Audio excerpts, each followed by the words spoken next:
karena ini kuliah kita akan mulai dari awal. Oke. Kemarin saya sudah tunjukkan dalam perkuliahan tentang diferensial ya. Oke, coba saya tunjukin dulu. Ini penting untuk dipahami ya. Oke, kita masuk ke kita sampai jam 5 lebih 10 ya nanti ya. Nanti kalau kemudian diingetin nanti kita lanjutin besok ya. Aplikasi. Nah, kemarin kita masuk ke diferensial numerik.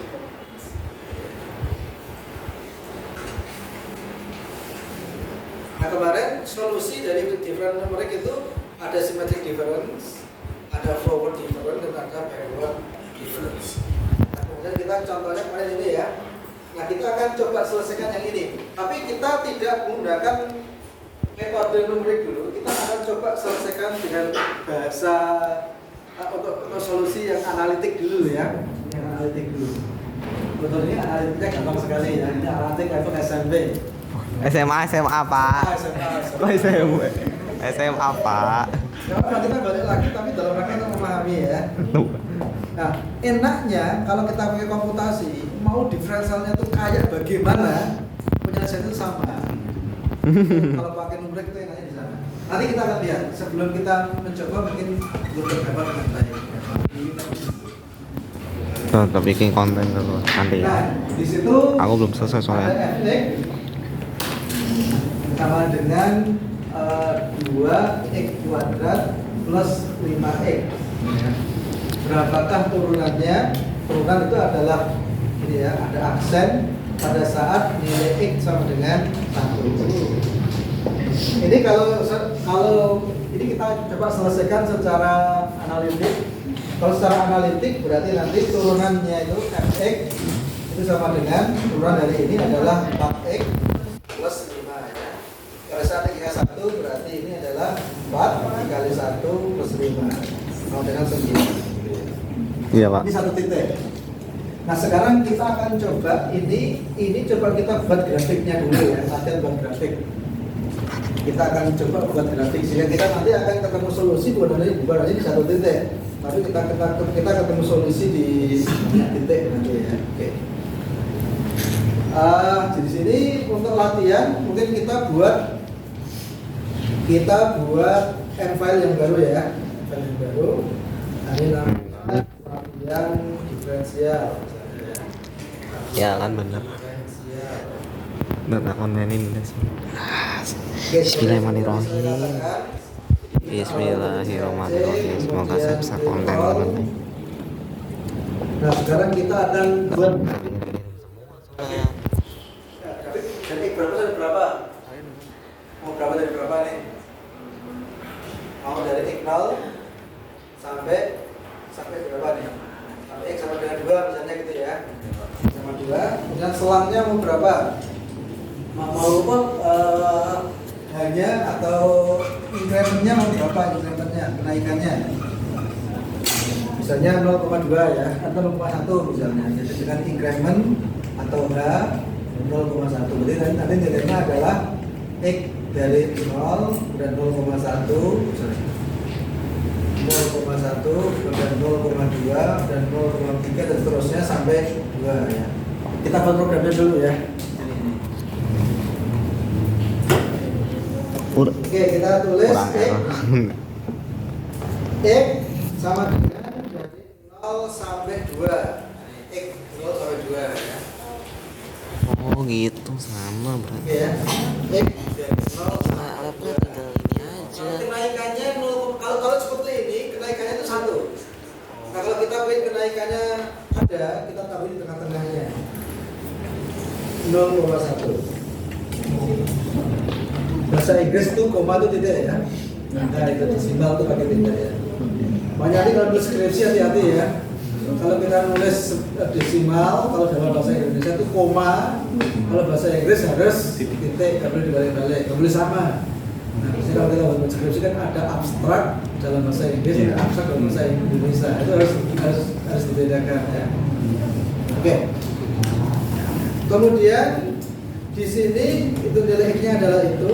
Kemudian kita hitung nilai fungsinya. Fungsinya kita pakai for aja ya, pakai for. Katakan yang I dari 1 ya, dari sama dengan 1 sampai N gitu ya. Ini tadi dengan N. Nah, N itu berapa? Ini sebanyak jumlah dari matriks X. Nah, berarti kita harus deteksi berapa sih size dari X itu. Gimana caranya mendeteksi? Tadi mintanya apa? Datanya pakai apa tadi? Pakai perintah size tadi ya, size. Nah, ini kan ada baris, ada kolom ya. Ini tuh punya berapa baris? 1.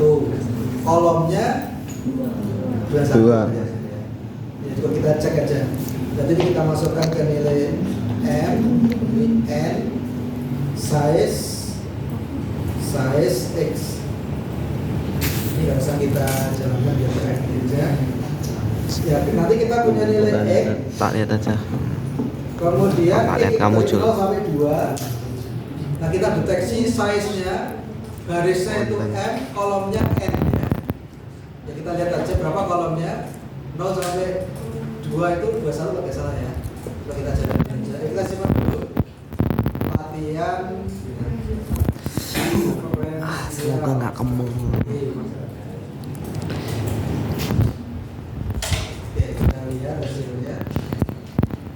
Ya, betul ya. Jadi X itu nilainya dari 1 sampai 2. Jumlah barisnya ada 1, jumlah kolomnya ada 21. Itu koma ya? Tutup aja. Ini kita tutup aja biar nggak kebanyakan. Ini juga kita tutup aja. Nah, kita punya for dari 1 sampai 21. Oke ya. Nah, setelah itu kita hitung nilai fx itu. Fx-nya adalah kita namakan efeknya namanya Y gitu aja ya. Y sama dengan 2 dikali X kuadrat ditambah 5X. Kita tutup dengan titik koma biar nanti prosesnya nggak usah dihitung. Nah, sampai sini ini sebetulnya masih ada yang salah ya. 2 kuadrat ini di dalam MATLAB dia sudah tahu mana yang didahulukan dalam perhitungan. Biasanya kalau pangkat didahulukan, berikutnya adalah kali bagi, berikutnya adalah tambah kurang. Ya. Tapi biasanya kalau kita ingin lebih jelas ya dikalikan dengan kuadrat saja. Dengan kayak gini biar itu menunjukkan kalau dia dikerjakan lebih awal. Ya, ini salah ya, ini harus dikalikan dengan ini. Ini kalau kita jalankan sebetulnya itu masih error. Kenapa? Kenapa masih error? Padahal rumusnya ada benar.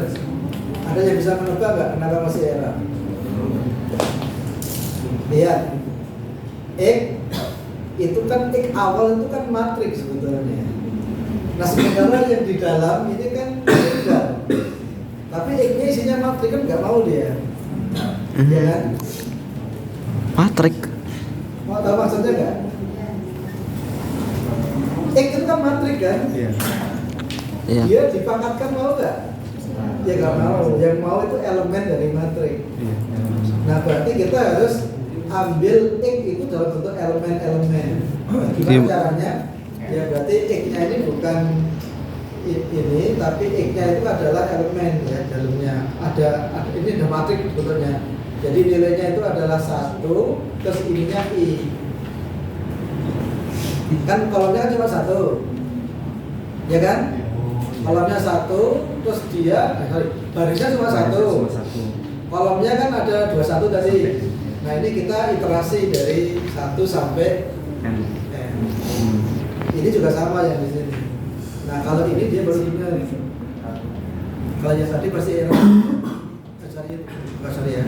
Ini 1 itu. Nah, harus 1 I dulu berarti.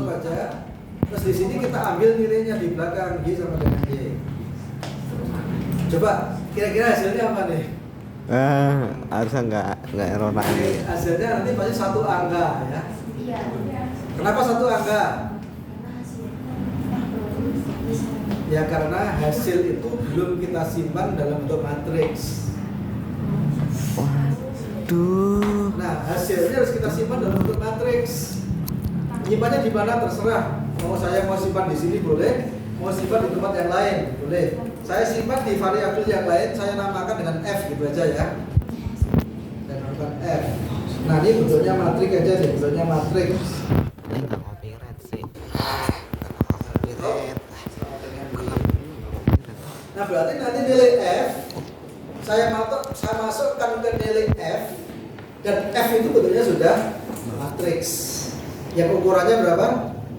1, 2, 1. Jadi barisan 1 kolomnya, atau kalau mau lebih eksplisit lagi ya 1 lagi gitu ya. Jadi artinya nilai Y kita hitung, kita masukkan ke dalam F. Nah, ini kalau kita tampilkan F sudah dalam bentuk matrik ini juga. F sama dengan F. F sama dengan F ya. Nah, kalau kita jalankan F sudah dalam bentuk matrik, ya kan? Kolom ke-1 sampai kolom ke-21. Karena dia panjang ya, jadi makanya seperti ini. Ada koma-koma kan agaknya. Kok baik banget. Oke ya. No. Sekarang saya sudah punya nilai X yang banyaknya nilainya 1 sampai 21. Saya juga sudah punya nilai Y yang juga jumlahnya 21. Nah, sekarang bisa saya buat grafik sekarang. Nah, sekarang saya buat grafik. Nah, kalau buat grafik itu pakai plot saja. Plot, X-nya adalah X, Y-nya adalah F. Nah, kemudian plotnya saya tampilkan dalam bentuk titik atas itu titik ya, garis, kemudian bulatan, warnanya merah misalnya red, ya. Betul?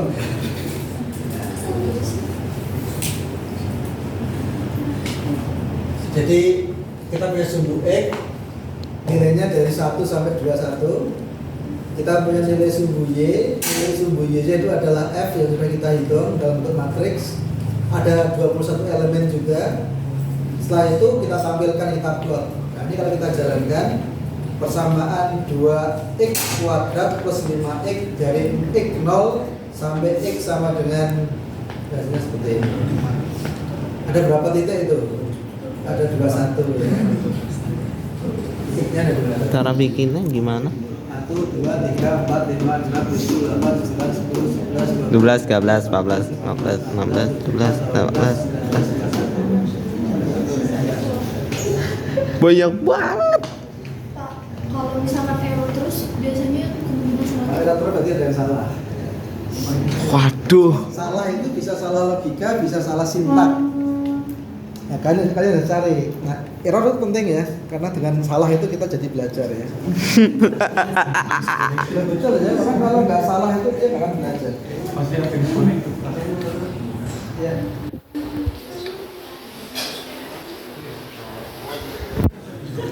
Tadi kan saya udah bilang kan, dalam bahasa Inggris Koma yang itu namanya titik. desimal itu harus titik, nggak boleh koma.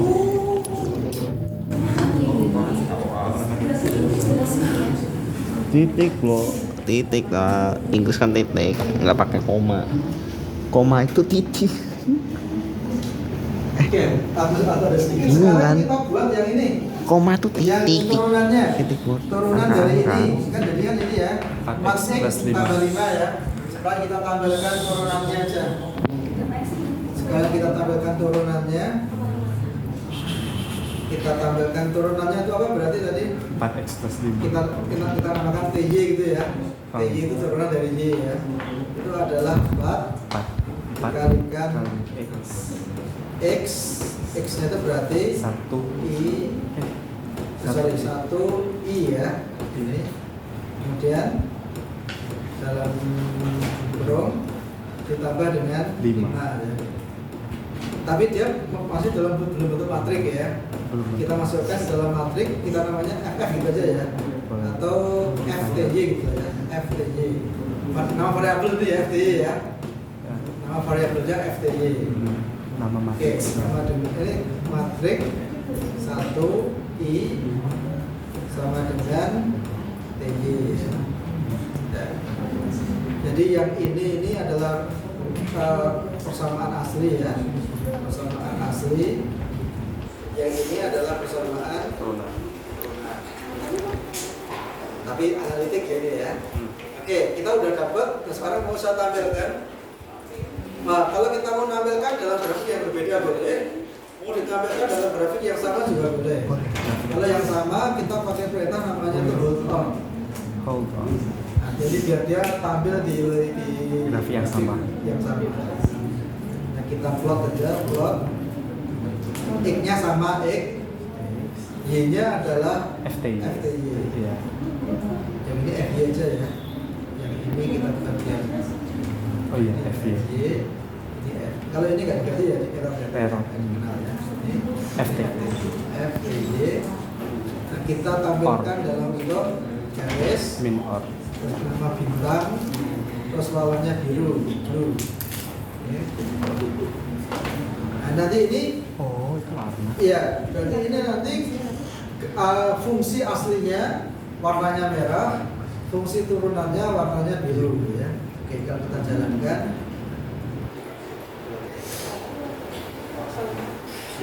Ini udah banyak titik. Ini kita udah menghitung bukan hanya satu titik seperti tadi. Kita sudah menghitung di 21 titik. Nanti kita bisa menghitung 1000 titik juga bisa ya. Tapi nilainya tinggal diperpanjang aja. Tapi ini masih analitik. Masih analitik. Nah, pertemuan berikutnya nanti kita akan coba hitung secara numerik. Kira-kira sama atau tidak. Pertemuan berikutnya. Nah, nanti ada symmetric difference, ada forward difference, ada backward difference. Nah, kira seperti apa? Itu bisa kita lihat. Ini kan fungsi yang continue. Nanti kita akan coba juga fungsi yang real dari hasil pengukuran. Nah, nanti seperti apa ya? Sehingga nanti orang fisika itu bisa macam-macam benar ya. Karena orang fisika itu bisa mikir aneh-aneh. Ya karena dia tahu logikanya. Nah ini ingin ya, makanya sebetulnya kalian belajar di fisika itu beruntung sebetulnya ya. Tapi harus disadari ya. Harus semangat dan tahu ya. Nah kalau orang fisika itu tahu tadi itu. Orang fisika bisa kerja di mana saja. Tergantung setelah dia punya ilmu, dia mau menerapkan ilmu itu di mana.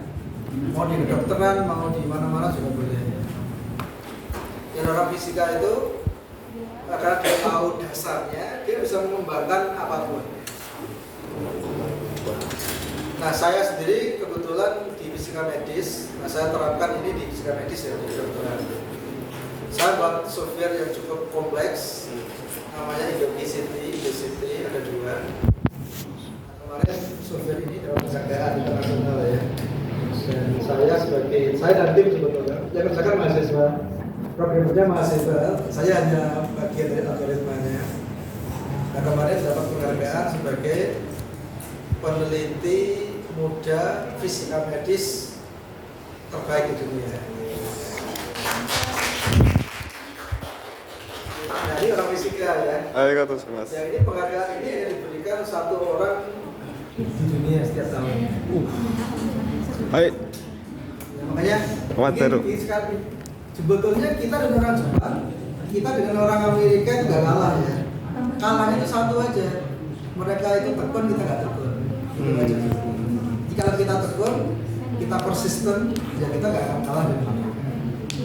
Tapi itu yang penting harus punya motivasi, terus kita kerja dengan semangat dan konsisten. Itu yang paling penting. Alhamdulillah Indocity sekarang itu sudah di-download sekitar 64 negara. Wow. Dari Jepang, dari Jerman, dan saya juga banyak diminta untuk bicara di banyak tempat ya. Insya Allah pekan depan saya mau ke Thailand, diminta untuk bicara. Ada seminar di Thailand. Terus yang ada undangan lagi, nanti September saya diundang ke Jepang untuk Nah silakan kalau mau tertarik buka aja di ada website namanya indocity.com. Itu yang kerjakan mahasiswa, bukan saya hanya nyuruh aja. Algoritmanya, apa kan algoritma. Itu udah kompleks, software itu sudah mungkin barisnya udah lebih dari mendekati 100 baris mungkin. Gokil. Meledak lagi. Makanya saya cerita, ilmu itu bukan hanya membuat sesuatu menjadi lebih mudah, tapi dengan ilmu kita itu bisa menghayati kehidupan. Soka. Contoh begini. Soka. Oh begitu. Coba ini ada 10 menit ya, saya bicara yang lain ya. Jadi ini contoh untuk menghayati kehidupan. Sebentar Pak. Jadi kan ini hanya bisa dihayati orang yang punya ilmu. Contoh begini. Kalian pernah ngetik pakai Microsoft Word? Pernah. Iya pernah ya. Pernah Pak. Pertanyaan saya begini. Apa perasaan Anda kalau saat menggunakan Microsoft Word?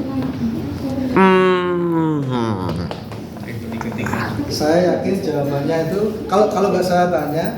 Kesel Jadi juga. ketika Anda itu Bisa. menggunakan Microsoft Word itu nggak ada perasaan apa-apa. Betul. Ya nggak? Betul Pak. Terus saya tanya, apa perasaan Anda dari Microsoft Word? Saya nggak punya perasaan apa-apa, Pak. Betul nggak? Betul. Kenapa begitu? Karena ketika Anda mulai menggunakan komputer, mungkin dari kecil, beda dengan saya ya. Kalau saya itu menggunakan komputer waktu sudah kuliah. Kalau Anda mungkin menggunakan komputer ketika masih balita ya. Kalau saya itu Ada 2000 berapa kalau saya tuh? itu pendatang digital ya, bukan natif digital ya. Saya dulu itu belajar komputer itu ketika semester 5 baru belajar menggunakan komputer ya. Oh, udah berapa? Bukan membuat program, belajar menggunakan komputer itu di semester 5. Nah, oke. Jadi kalau saya tanya kepada Anda, apa perasaan Anda ketika menggunakan Microsoft Word? Maka jawaban jujur Anda kebanyakan akan mengatakan nggak ada perasaan apa-apa. Biasa. Kenapa biasa? Ya karena ketika saya lahir itu sudah ada dan sudah begitu sampai sekarang. Ya. Ya kan? Iya. Justru kita akan ngomel-ngomel kalau ternyata ada error. Iya kan? Ya. Ini nggak benar di program error ini kena virus ini developernya nggak becus ini. Iya. Salah ini. Iya. Pasti. Nah beda dengan saya. Kalau saya itu lihat Microsoft Word itu penuh dengan penghayatan dan penuh dengan penghargaan kalau yang mengembangkan. Takjub saya. Kenapa? Karena buat kayak gitu itu nggak mudah. Dan Anda tahu yang namanya Microsoft ketika mengembangkan itu. Jadi begini awalnya. Ini ya, awalnya dulu kan kalau orang nulis ya tulis tangan. Kemudian berkembang orang mesin ketik. Tahu mesin ketik ya? Ya tahu lah. Kalau kita ngetik ya pakai mesin ketik. Kalau misalnya ternyata hurufnya kok keliru gimana? Ya pakai tak stabilo kayak gini nih. Terus balik lagi. Nah kalau kita udah ngetik banyak, oh ternyata kok kelirunya banyak gimana? Pusing kan? Ya buang, ganti ketik baru dari awal lagi. Kata Pusing. rumitnya zaman dulu itu. Nah kemudian dikembangkan ada mesin untuk membantu pengetikan yang namanya DOS dulu itu ya, pakai DOS. DOS, ya. DOS. Ya. Itu ini sekali. Jadi kita mau merintah untuk menyimpan, mau perintah untuk ngeprint, mau perintah apa itu pakai program. Pakai perintahnya itu pakai bahasa teks. Kan rumit sekali kan? Iya. Nah kemudian berkembang jadi yang namanya Microsoft Word seperti yang sekarang itu. Ya. Dia sudah berbasis objek. Kita kalau mau ngeprint nggak usah ngetik print, tapi tinggal kita klik tombol yang bentuknya Print. printer, dia udah ngeprint sendiri. Nah, Anda tahu nggak bahwa ketika Anda itu mau ngeprint gitu, itu ada ribuan program di situ sebetulnya. Ada di program. Ketika misalnya Anda ingin membuat yang asalnya hurufnya itu ukuran 12, ingin mengubah jadi ukurannya jadi 50 misalnya ya, itu ada ribuan program di situ. Ntar ya. Jadi masing-masing proses ada ribuan program. Kalian semua. Dan program itu semuanya terintegrasi, nggak boleh ada yang bentrok. Itu yang buat luar biasa. Maka Microsoft dulu itu ketika dia awal bekerja, awal mengembangkan itu ada ribuan ilmuwan yang bekerja. Ribuan, ya ada yang kerjanya hanya cuma mengerjain program untuk ngeprint, ada yang membuat apa, ada yang membuat apa, itu ribuan orang. Dan itu disatukan, kemudian didesain dari awal dengan benar, dengan baik, kemudian akhirnya menyatu jadi yang namanya Microsoft itu. Yang akhirnya kita itu bisa menyelesaikan kehidupan kita dengan mudah menggunakan itu. Karena sebetulnya bagi orang yang paham, melihat Microsoft itu penuh dengan kekaguman karena luar biasa ya. Karena ada ratusan ribu program tapi bekerja dengan harmonis untuk menyelesaikan suatu dan simpel sekali.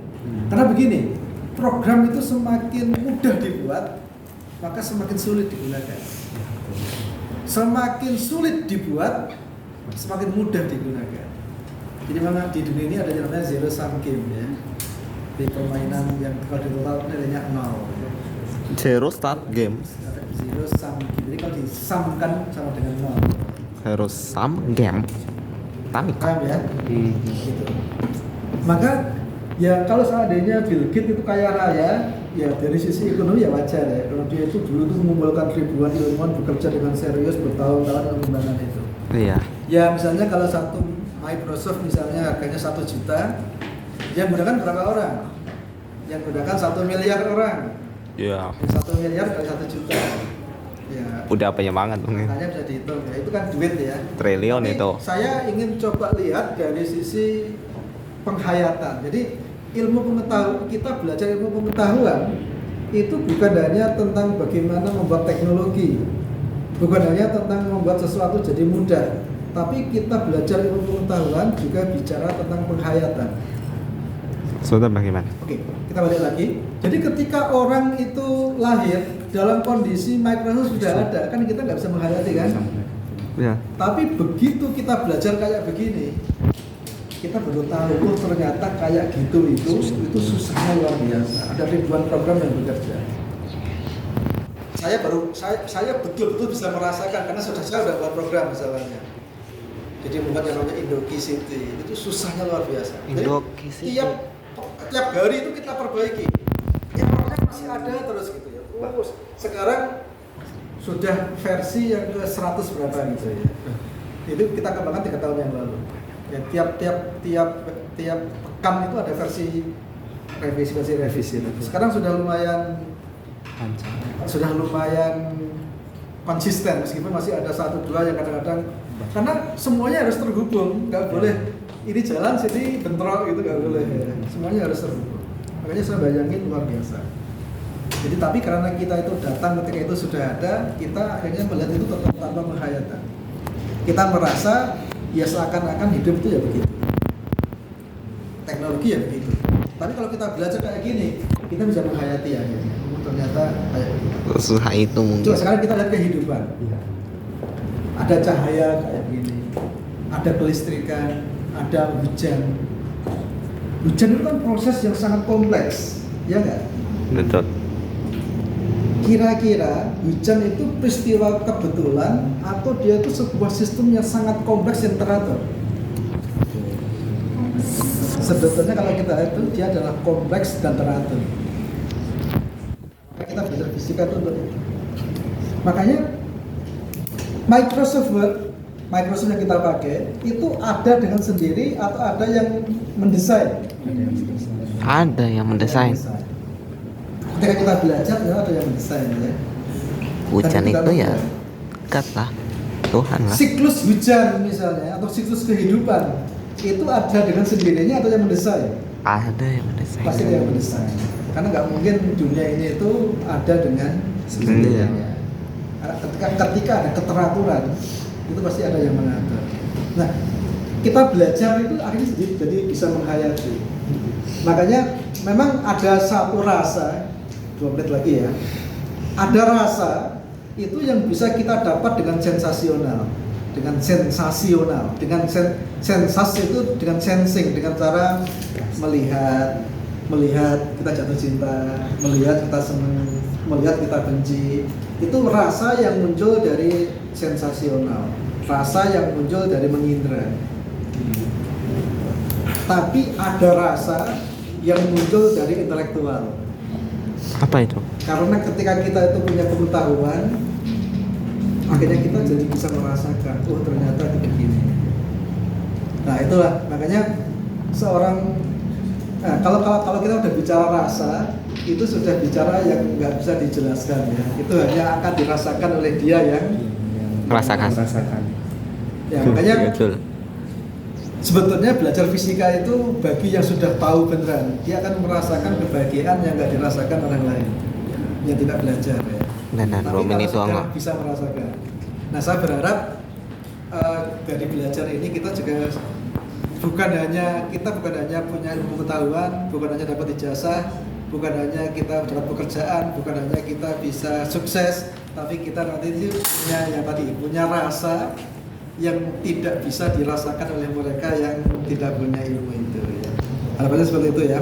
Oke, pekan depan kita akan lanjutkan untuk mencoba untuk membuat menghitung turunan tetapi dengan numerik. Kali ini kan masih analitik. Saya kira itu kita akan ketemu pekan depan.